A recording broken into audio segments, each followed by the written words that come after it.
Hey there, this is Gav from Ciaran and Gav's Film Club, and I wanted to do a quick video just to kind of introduce myself a bit more and just kind of talk about a few films that have kind of got me to kind of where I am.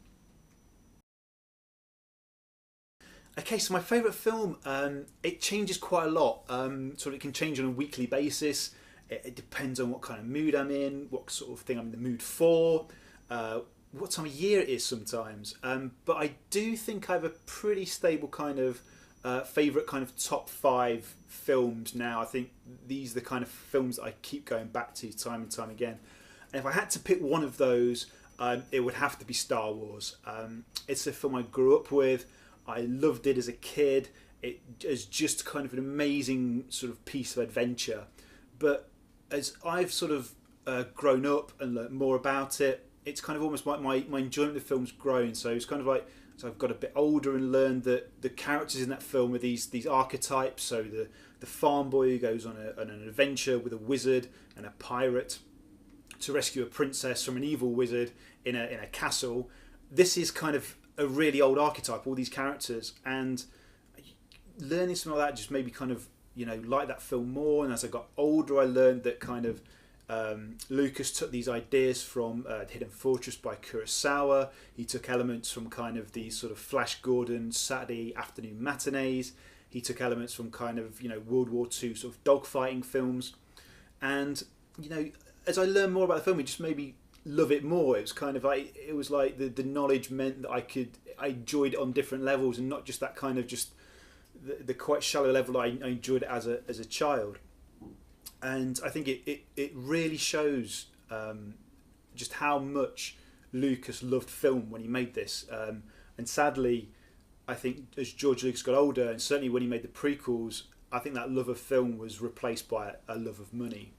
And the other thing that I love about Star Wars is it's so important. I think as a guy, as part of growing up, I think there's a point when as a man, you go from wanting to be Luke Skywalker, who's the hero. He gets to use laser swords. He blows up the Death Star.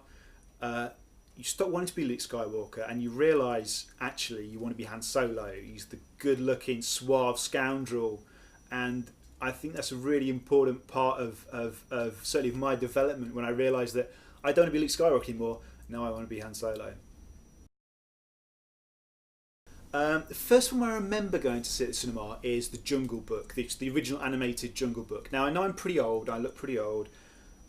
This isn't first time round, I'm not that old. Obviously it must have been re-released when I was kind of growing up, and I remember going with my dad and my best friend at the time, this kid called Alex, and we went. And a couple of things have really stuck with me after seeing that film. One was the fact that I found Car, the hypnotising snake, far scarier than that kind of brutal physicality of Shere Khan, the tiger. And I'll never forget that. Just that it was just this really odd, weird, and this sort of psychedelic thing when he was hypnotising people, and that just really scared me at the time. That was kind of like, it's like, oh wait, I don't like that. And the other thing, I just remember coming out of that film and just not understanding the ending. I just remember talking to my dad and talking to my friend and sort of saying, I don't get it. Mowgli's grown up, he's got all his friends in the jungle, he's having a great time, he's living with the bare necessities. Why would he leave all his friends behind? And my dad told me something that stuck with me to this day. He said, one day a girl will come along with a pot on her head, and you'll follow her, and you'll leave your friends behind. And I don't think my dad has ever said a truer word to me than that. My guilty pleasure. Now, I hate this phrase, guilty pleasure, and I'm aware I've written these questions, but I absolutely despise the phrase guilty pleasure. I believe that if you like something, you like it, right? It shouldn't matter if other people don't like it. And similarly, if other people like something, you shouldn't disparage it just because you don't like it. And I think I've learned over the last couple of months really that just because other people don't like stuff, that doesn't impact on your like of it. If you like something, if you love something, you should love it anyway. It doesn't matter what other people think. You do you, I guess, as the kids say. And I kind of learned that quite recently, and it's really sort of reinforced that when I met Martin Fitzgerald, who runs the Ruth and Martin Album Club, after kind of which this whole thing is kind of named. And yeah, I can't stress that enough. However, I am now going to talk about a film that I love kind of in spite of myself. It's big, it's dumb, it's silly, it has lots of explosions in it, and that film is Con Air. Now, the tale of Nicolas Cage and his terrible sub-Forrest Gump accent, riding on a plane full of convicts, and he's the only man who can stop them all escaping.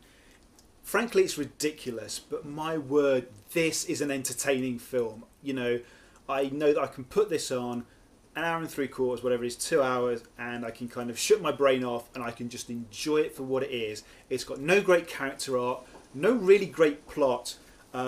Nicolas Cage is an acquired taste at the best of times. John Malkovich is in this, and he's on sort of excellent kind of pantomime villain-esque, scene-chewing sort of, you know, at his best. He's just kind of having the absolute whale of a time being in this film. I think he realises how ridiculous it is.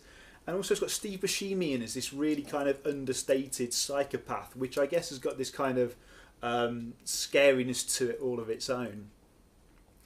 But it's like I say, it's just daft, and it's in that run of kind of mid to late 90s Nicolas Cage films where none of them are great films, but they're all just silly and entertaining. So things like Face Off and The Rock and this Con Air, a great run of films that you can just enjoy for what they are. They're not trying to be too serious. They're not trying to show you or teach you anything. They're not trying to show you characters that are learning and growing, and it's just big daft fun. And sometimes we all just need a bit of big daft fun. Okay, so that's me. What about you guys? What's your favourite film? What was the first thing you remember going to see at the cinema? You know, do you remember the whole experience of actually? I think it's been quite magical about the first time of just being sat in the dark and watching something on that huge screen with a brilliant sound system. So what's the first thing you remember? Are there any films you love in spite of yourself?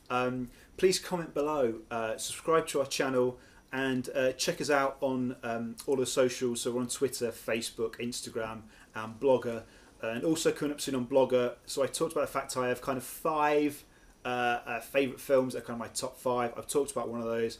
I will talk about the other 4 in a blog post pretty soon. So make sure you check that out. And we'll see you again soon for a new video.